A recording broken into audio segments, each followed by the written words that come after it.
Hi everyone, welcome back. Soil health is one of the most important aspects of gardening. Everything starts and ends with good soil.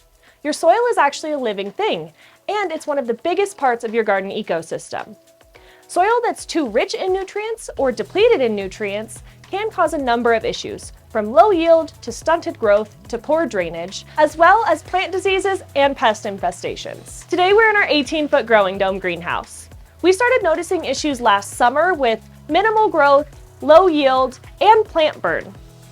These are things that we tried to amend over the winter months just by using compost and worm castings, but we still noticed a continued issue. In order to determine the best course of action, we're going to start with a soil test. You could use a basic soil test kit that tests for nitrogen, phosphorus, potassium, and pH levels, but we want to do something that's a little bit more detailed so that we can get to the root of our problem. We chose a test kit called MySoil Test, and we sampled 5 different locations from throughout this growing dome. If you notice your issue in one specific location, you can narrow your field of testing to that spot. But since this was a widespread issue throughout this growing dome and it's one continual raised bed, we decided to test in 5 separate locations around the raised beds. After collecting our 5 different samples, we mixed them up and took 1 level scoop and placed that in the jar that came with the kit. We then sent that off in the prepaid envelope that came with the kit, and we had our results back in 5 days. Let's take a closer look at those results. Our pH came back good at 6.7, but that's about where the good news ends for us. Our soil is extremely high in the following: phosphorus, potassium, sulfur, calcium, magnesium, and sodium, while it's low in iron, manganese, copper, and boron. So what does all this mean? Magnesium, potassium, calcium, and sodium are all related. Our soils are really high in sodium, and that means that the plants are not able to uptake the calcium, magnesium, and potassium. High sodium soils also result in the destruction of clay-based soils by clogging pores, leading to poor drainage. Excess magnesium inhibits the uptake of calcium and potassium, while excess potassium inhibits the uptake of calcium and magnesium, and excess calcium inhibits the uptake of magnesium and what's the other one? You know what I mean. Anyways, they are all compounding on top of each other, and thus leading to more issues. As you can see here, our soil in this raised bed is 2/3 native topsoil, which happens to be clay-based. So all of these excess nutrients have caused the clay to become compacted, and thus leading to poor drainage and then numerous other issues. So there's a couple of things that we could do to try to fix our problem. We could amend the soil as it is and try to work with what we have. We could remove the top 12 inches of soil and replace that with a really high quality raised bed mix and compost, but that's not really going to solve the drainage problem that we're having at the very base of our raised beds. So we're going to go the extreme route and remove all of the soil and start fresh. I'm an all or nothing kind of gal, so here we go. We don't want the same issues to happen to us again, so we're not going to be using our native topsoil. There are tons of different growing methods out there, from hugelkultur to the lasagna method, but today we're going to be trying straw bale gardening. Straw bale gardening utilizes straw bales as the main growing medium. You then treat them with a high nitrogen fertilizer to help speed up the decomposition process, and then you'll top it with a high-grade compost and go ahead and plant directly in the straw bales. It's an inexpensive way to fill your raised beds, and these materials are more readily available than hugelkultur, where you have to have wood and logs and sticks, and not everybody has easy access to those. First step in straw bale gardening is obtaining your straw. We have sourced ours from a local feed store, and this is barley straw. You could also utilize a weed-free forage directory for your state to find a local source near you. Step 2 is going to be solarizing the bales. So what this means is we're going to place them outside in a sunny location, and we're going to wrap them in a dark colored tarp. We've used black, and this is going to heat up the bales to the point where any pests or potential weed seeds that may be present in your straw will die. Step 3 is going to be lining your raised beds. You can actually do this while the bales are solarizing, but if you are using any type of a raised bed, you do want to line it with some type of vapor barrier. We are using a PVC material, but there's tons of other options on the market. You can also just utilize the straw bale method individually, just on its own, place your bale, and then you can get started with the conditioning process, which is the next step. The next step is going to be conditioning our straw bales. So this is a process where we use a high nitrogen fertilizer. In our case, we're using a lawn fertilizer, and we are going to do this on a regimen. So on days 1 through 6, we are going to treat each bale with a half a cup of the lawn fertilizer. On days 7 through 9, we're going to use a 1/4 cup per bale. And then on day 10, we are going to utilize a 10-10-10 fertilizer. We're going to use a whole cup of that per bale. We're going to water thoroughly after every fertilizer application until the water runs out of the bottom of the bales. You do want to wait until daytime temperatures are at least 45 degrees before you start the conditioning process. And we're back. It's been 10 days, and you know it's been 10 days because I'm wearing a different outfit. We have learned some things throughout the process of conditioning the straw bales that I want to share with you before we proceed to the next step. So, first thing that we've done, as you saw in the first section of this video, we placed the whole straw bales in the base of our raised beds. Because we are doing this in a greenhouse that has 2-foot high raised beds, and the straw bales are not exactly 2 feet high, we didn't want to add a whole bunch of extra compost to the top to fill up these beds. So I did break up 3 of those bales and spread them evenly across the top. So before we move on to the final conditioning step, we are going to go ahead and turn the straw that's on the top layer, just so we can make sure that that high nitrogen fertilizer gets to the straw bales below. We know that our conditioning process is working because our straw bales are warm to the touch, and we have used a composting thermometer and placed that inside one of the bales, and we're reading the temperature of about 120 degrees. Usually around day 10, you could go ahead and plant directly into the bales. However, because we are growing in a greenhouse, and we have had this greenhouse closed up so that we could cook the straw bales thoroughly, we have noticed that our temperatures haven't begun to drop yet.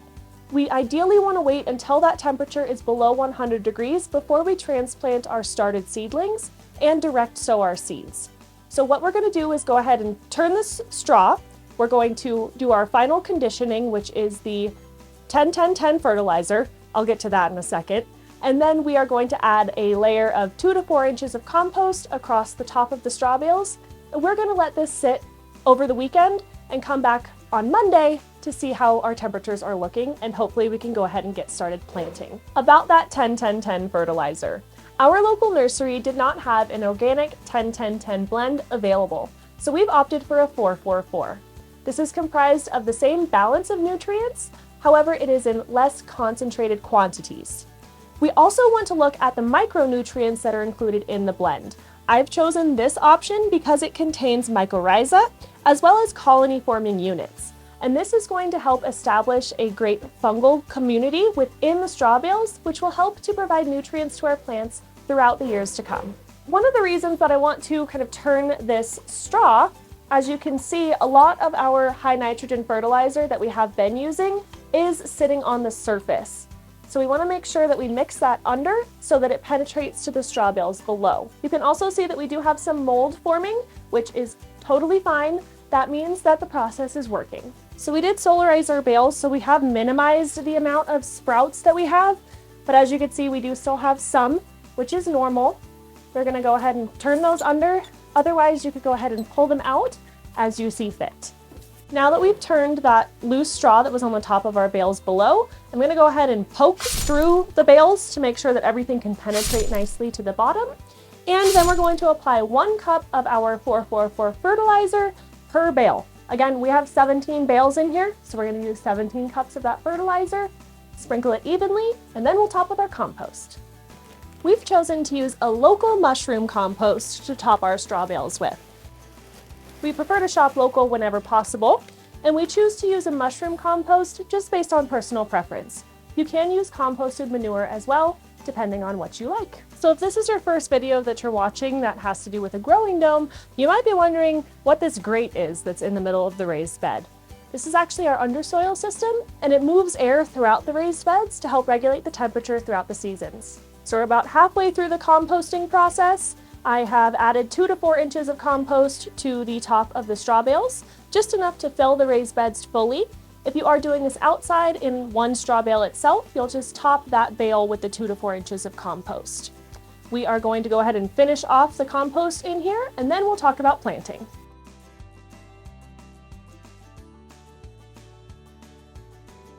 And we're back. It's been a few days and our raised bed temperatures are low enough that we can go ahead and get started with our planting. So as you can see, we do have a few things that are already started that we're going to transplant. For those, we're going to water them in with a root stimulator. And we're also going to be direct sowing some things. That way we have a succession. So some things will be ready to harvest, and then we'll have another harvest a couple weeks after that. We also are going to utilize our trellis that is already in this dome. So we have cucumbers and tomatoes that will be trellising up here. And we're also utilizing some portable trellises for things like beans and other tomato varieties. So we are going to start on the east side of our growing dome, and we are going to start right by our door with a little basil patch. So I've put this on the east side, that way they don't get scorched by the sun and the heat of the day. And we're going to do 3 different types. We have a dark purple opal, we have lettuce leaf, and we also have Genovese. As you can see, I only have one of the Genovese basils, but we can direct sow some and it'll be just fine, nobody will know.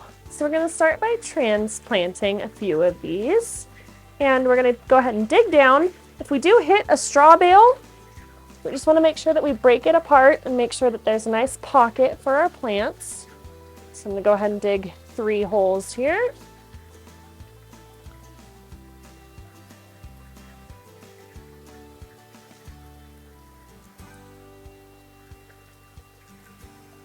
I'm going to go ahead and water it with a bit of our root stimulator. So it'll just help everything with the transplanting process, help avoid transplant shock. And we will go ahead and get these guys in the ground.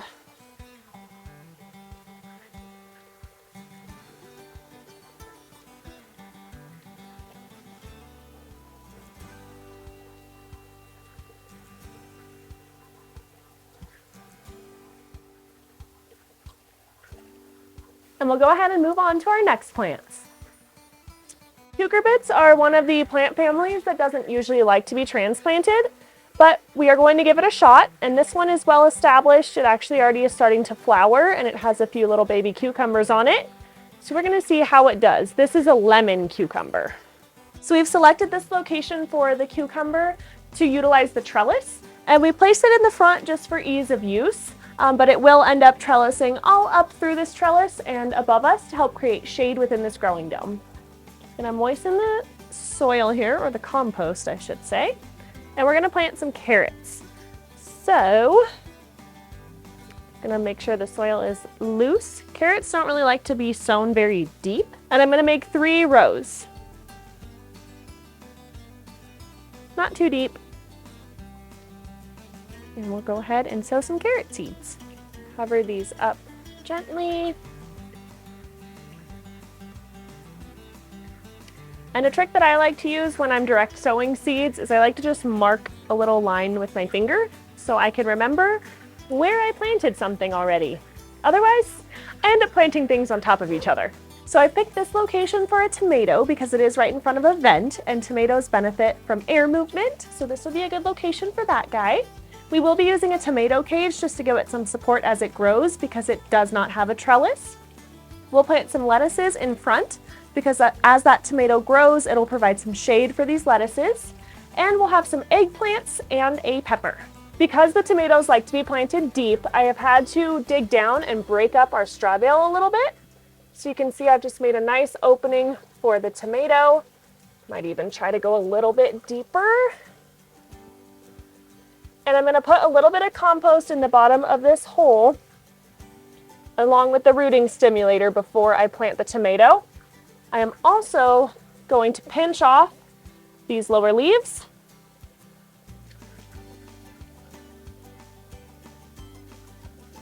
That way I can plant my tomato nice and deep. I'll plant it all the way up to here, and that will give our tomato a nice healthy stalk.